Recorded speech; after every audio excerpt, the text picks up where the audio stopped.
I'm Charlie Bright of Gold Derby, and today I'm speaking with Patrick Imbert, who is the director of the new animated film, The Summit of the Gods, which is on Netflix, and it will be premiering soon. Patrick, the first thing I wanted to ask was, how did you come across the source material for this movie? Source, you mean documentation? Yes, yes. Well, thank you, Internet. Because we have never been either in Nepal, in Everest, or whatever in Japan, but we use a lot Internet and we gather many films, documentary photos to see how it looks. Are you talking about how he got the material at the beginning, not the research? Yeah, I was referring to actually to the original manga that had been published. The manga came to me because I was working on the previous movie at that time. It was called The Big Bad Fox, and the producer need some visual drawings on character design for the beginning of the next project, and they asked me to do this. And at that time, I was just a character designer, and I became director little by little. So I didn't really choose to be a director of this movie. It chose you. It chose me.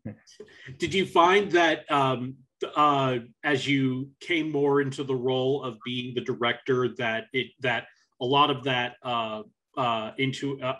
what is required of a director came naturally to you? Well, I will not say natural to me, but I am a professional of animation since 20 years now. I have been animator basically during many years, and then supervisor. So little by little, I learned how to do it. So I am not naturally a director.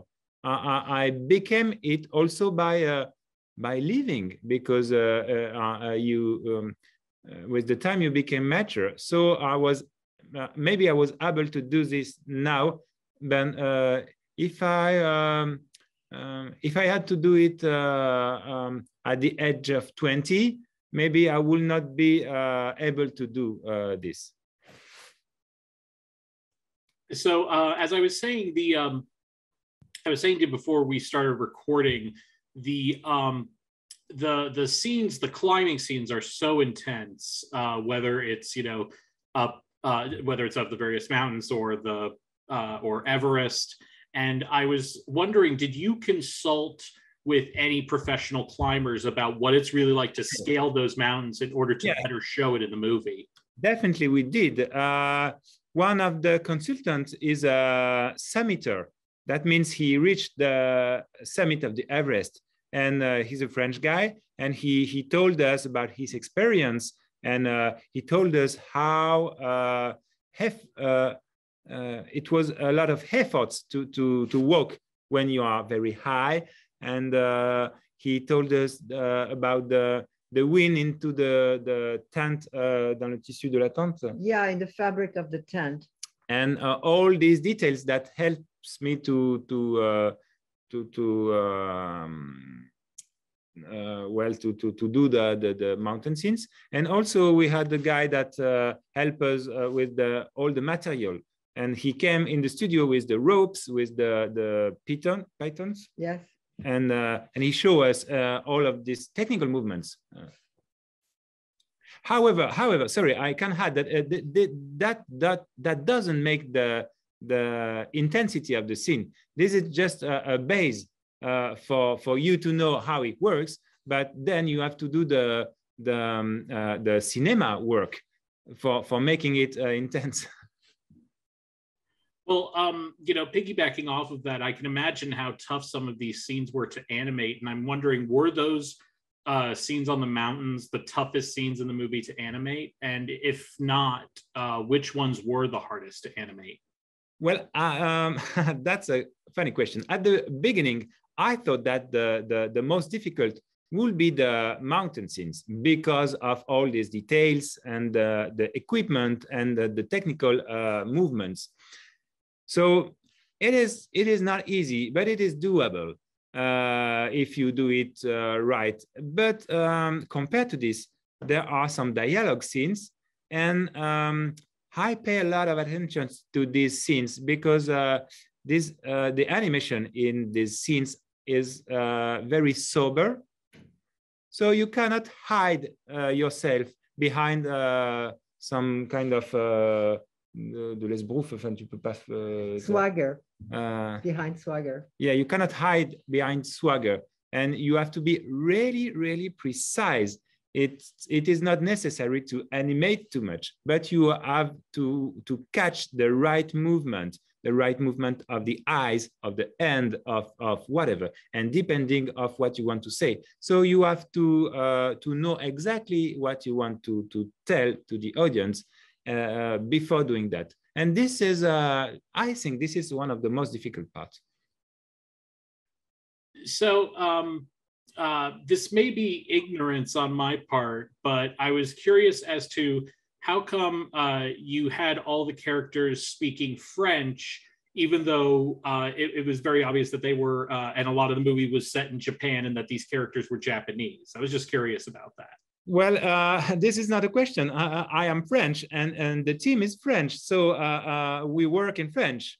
But, you know, sometimes, really often actually, in France, we do production that are sell all over the world. So for commercial purpose, we sometimes work in English. I mean, the creation is in English. But for this, I won't be able to be very precise because I am not fluent enough, as you see. So it was better to work in French, and then it can be translated and in all the language you want. It's never mind. But I could not work in another language anyway.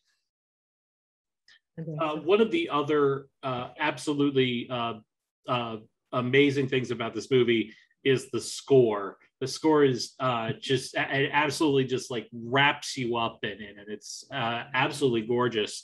What was the process of getting that score like for this movie? Well, thank you. First, I had an idea at the beginning. This idea was the music have to be on both sides. Let's say the Hollywood kind of music that goes with the emotions, and on the other side, it have to give some personal look to the mountain. And so I met composer Amin Bouafa, and he listened to me. He listened to this kind of requirement, and he first he didn't compose any melody. He started by create kind of tools, sounds, and he asked me, am I okay with this sound or this one? Does it sound good for me? And then after this, let's say toolbox, then he created the melody, and it took a long time, and I think it's his longest period on a movie. And he didn't tell me at the time we worked on it, and he told me at the end. And he worked a lot in order to give the right, how can I say, the right meaning with the scene. So it was a good help to precise the meaning of each scene. And now I can say that the movies is both image and both sound. So I wanted to, and I meant to ask this before, but this is about the adaptation of the source material. And was there any aspect of the source material that you had wanted to include in the movie, but for one reason or another, you weren't able to include it in there?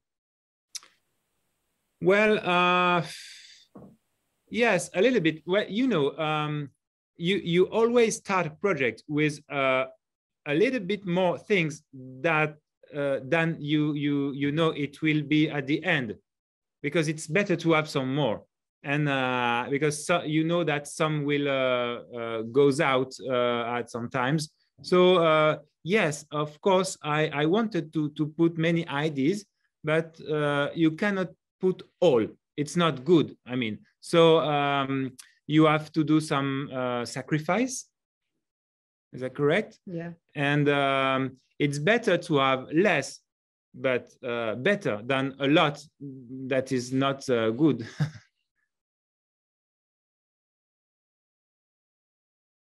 Well, Patrick, thank you so much for joining us today. We wish you all the best over this upcoming awards season.